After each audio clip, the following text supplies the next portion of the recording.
quần áo, quần áo, quần áo, sầm lịa bầm bẹ, sầm lịa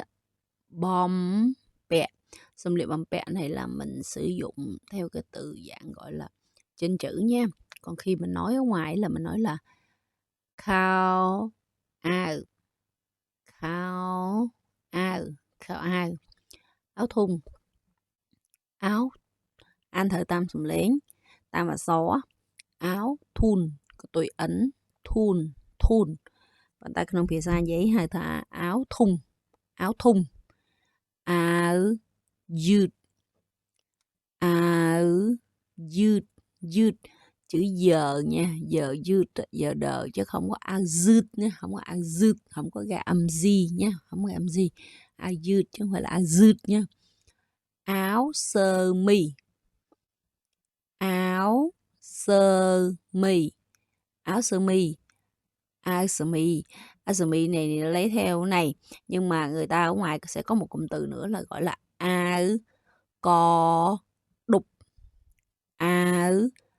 co đục nha, đục. Quần dài,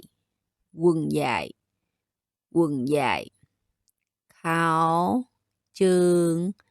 vền, khảo trường vền, chương này là chân nhá, quần chân dài nhá, khảo trường vền. Quần ngắn,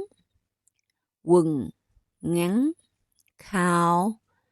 clay, clay, clay. Áo khoác, áo khoác, áo krau,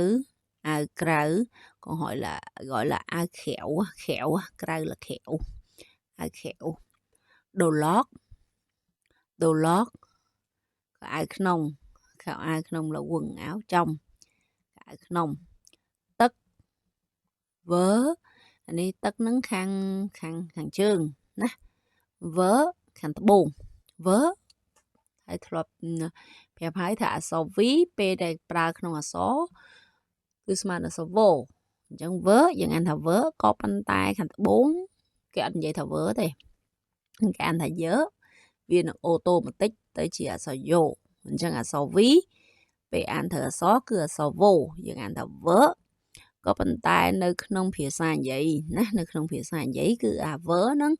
số vi nó dừng ô tô mà tích khai tới chỉ số vô